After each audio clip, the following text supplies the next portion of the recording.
What is going on, guys? DragonTamerBlayde here, back from our Elder Scrolls Legends, and today we've got some more Moons of Elsweyr card reviews to do. We are falling behind. I can't keep up with the reveals. This is a great time to be alive.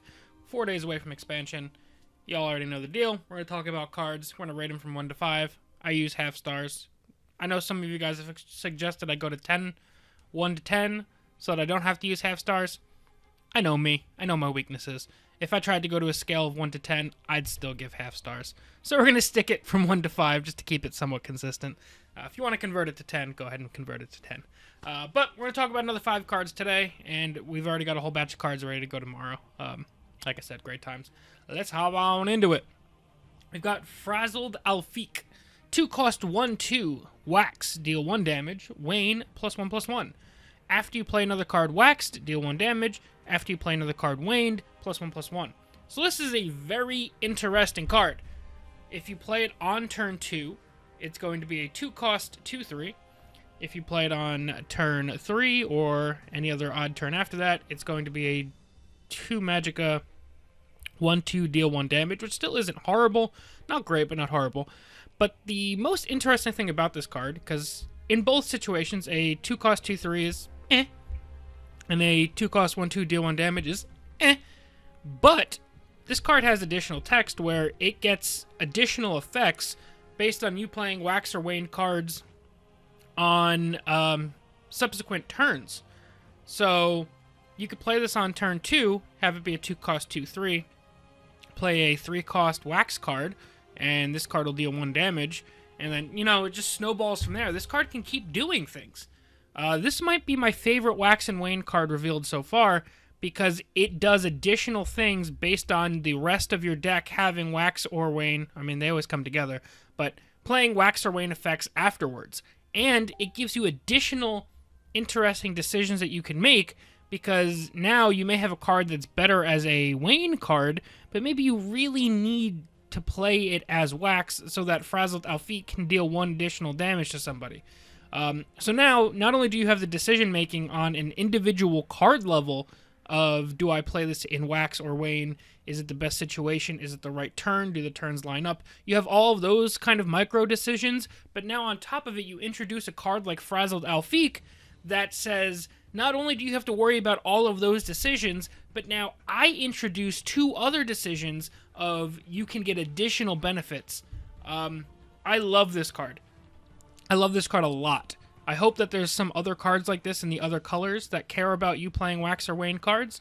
But I like this card a lot. This card, overall power depends on Wax and Wane as a whole.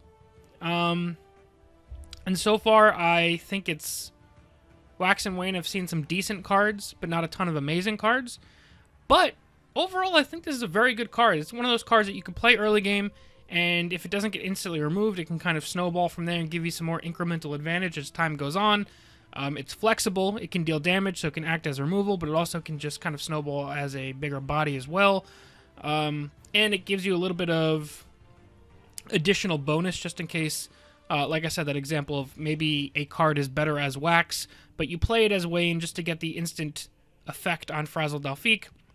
And although your other card, you don't get the better effect on that one, Frazzled Alfiq can make you feel a little bit better because you get a little bonus effect thrown in there. So I like this card a lot. I think this card's probably like a 2.5 to 3 star power level. It could rise a little bit if we see a bunch more good early game Wax and Wane cards. But as it stands, I think this is just a solid card that you'll throw into a couple decks. It'll be really good, but not anything groundbreaking or anything like that. Next up, we've got Skeletal Mage. Another really cool card. It's a 7 cost 3/5 skeleton. We got some skelly synergy, boys. 3/5 body. A little bit underwhelming when you look at the magicka cost. However, the ability is summon, consume a creature, deal damage equal to its power to a creature. I love effects like this because, yes, it's damage on a body, but it's damage that can only be targeted at a creature, so it rewards you for playing for the board. It's not just flat out destroy a creature, so you have to set up damage in the proper ways, or maybe set up trades and stuff like that. This is like everything that I like in a card. Rewards you playing for the board, you get an okay body on there, it's not overstated, it's not super strong that you can just slam it down on turn 7. It's always amazing. I like this card a lot. It's a card that I also want to kind of jump back to after we talk about another card that we'll be talking about towards the end of this video. But by the time turn 7 rolls around, more than likely you're going to have at least a card with 4 or 5 attack in your discard pile. At least, if not higher. So Skeletal Mage is a 3/5 that has Shocking Wamasu's ability most of the time, at least, if not better. And it costs 1 less with the same stats. I think that's pretty good.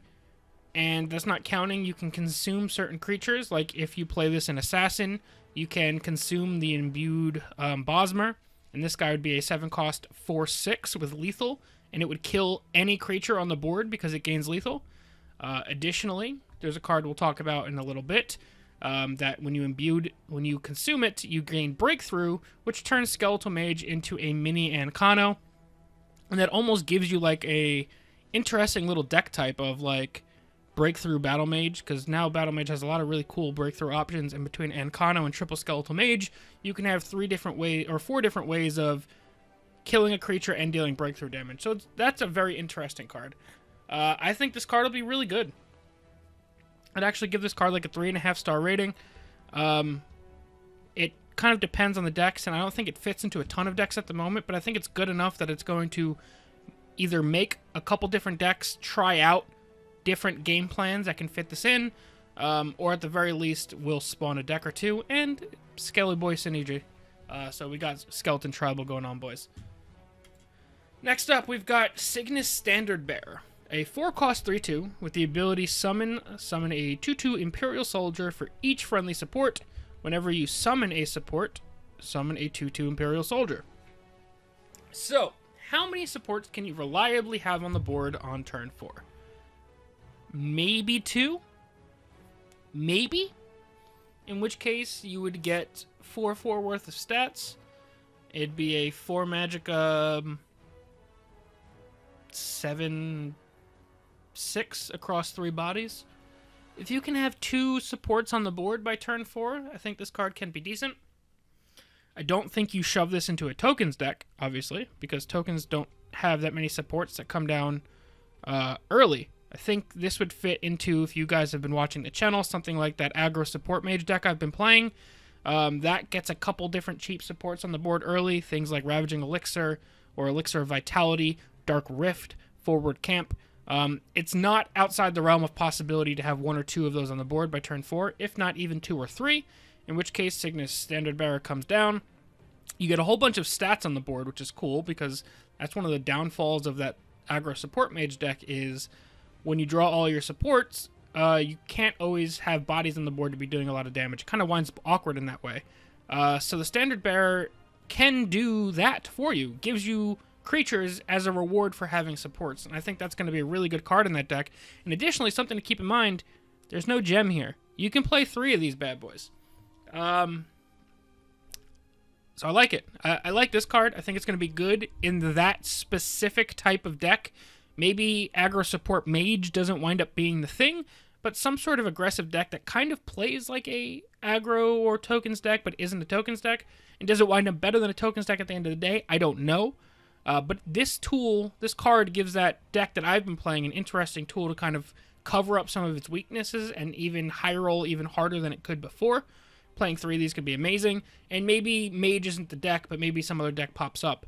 But I think that kind of deck that we've been playing is the exact kind of thing that this card would want to fit into. Overall, not just counting that one specific deck, I don't think this card fits into a lot of decks in general. In a regular tokens deck, I think you'd rather just play something like Imperial Reinforcements. You're not going to reliably have multiple supports down, even turns 4 or 5. So you're not going to get a lot of value out of this card. Not a lot of decks play a ton of supports right now. So it'd have to be a very specific type of decks. And I think this card can be good in those decks. It's just not good in many decks overall. I think this card is probably like a 2-star card. If we get a little bit, even just 1 or 2 more good, cheap supports, this could be a 2.5-star card. But for now, we're going to go 2 stars. That's not to say I don't like it. I like this card a lot, and I can't wait to mess around with this card. I just don't think it has quite enough support at the moment. Next up, we've got Chimera, a 5-cost 5/6 with the ability Pilfer, give all Khajiit in your deck +1/+1. Yes, all Khajiit in your deck. All of them. Every single one gets +1/+1. This card can come down as early as turn 4, which means things get crazy. And I think the best card, the card that loves this card the most, is Bandari Opportunist, because it's a charging kitty that only costs 1, and if you have put a bunch of those guys into your deck, now, let's say that you played Bandari Opportunist on turn 1, and in Magical Fantasyland, it's stuck on the board until turn 5. So it attacked 5 times. So that means you have 5 additional kitties in your deck, plus the 2 other ones you haven't drawn yet. So you now have 7 1/1 charging kitties. Chimera swings. Now you have 7 2/2 charging kitties. Amazing! And it's just fun. Obviously, this card rewards you building a tribal deck, so you have to build a very specific type of deck for this card to be really good. However, with how hard they're pushing Pilfer as a deck, and with Pilfer Monk being the kind of de facto monk, and with most Pilfer creatures being Khajiit, I think maybe even all of them, but I feel very comfortable saying most of them, this card would fit into Pilfer Monk, because it's a Pilfer card, it's a kitty cat. Master of Thieves coming down on 4 means Chimera can eventually attack twice and give all of your Khajiit +2/+2 and deal 10 to the face. And if nothing else, this card is going to bait out removal from your opponent. And it's a 5-drop kitty cat bomb. It makes your Anasi even better. And maybe if you play Chimera and your opponent removes it, they don't have a answer for your final or your follow-up Master of Thieves or Anasi or Kinral Burglar. It just gives Pilfer Monk another must-answer card, whereas before it was Anasi to an extent, depending on how you dropped it. But it was mostly Kinral Burger if you played it, and Master of Thieves. And those were the must-answer cards. Now you add in Chimera, and you have another one that opponents have to answer. And assuming you're playing something like Razum Dar as well, that's another must-answer card. So eventually you just have enough must-answer cards that your opponent realistically can't answer all of them, and one of your big bombs connects. And I think this is kind of just another one of those cogs in the wheel of eventually a big bomb's got to connect. This is a quality big bomb. I like this card quite a bit. I think this card's probably like a 3-star card, though, because at the end of the day, the effect is a little bit delayed, and not all Pilfer creatures, or not all Khajiit, can really take advantage of the +1/+1 right away. So you have to have Chimera survive for a turn, connect with the face, you get +1/+1, then you have to draw the card, then you have to play the card, hope the card survives for a turn. And yes, it's your whole deck, so it obviously winds up good over the course of the game. But like I said, I think this card is going to operate best as a lightning rod, and if it connects, it's just extra good. I think that puts it in the probably 3-star category. It could maybe push 3.5 stars just because of how good Pilfer Monk I think is going to be as a whole. But fantastic lightning rod card. Fantastic. And finally, the card I kind of alluded to when we were talking about Skeleton Mage, Imbued Minotaur, a 3-cost 5/2 with Breakthrough. When Imbued Minotaur is consumed, give it +1, or give a consuming creature +1/+1 and Breakthrough. So, 3-cost 5/2 for stats. Not bad. Not great, but not bad. Things to compare it to. We have a fair amount of 3-cost 4/2s.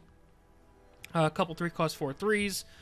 Mighty Ally is a conditional 3-cost 6/3 with Breakthrough. However, I think you're mostly playing Imbued Minotaur for the consumption, as you are with all of the other imbued abilities.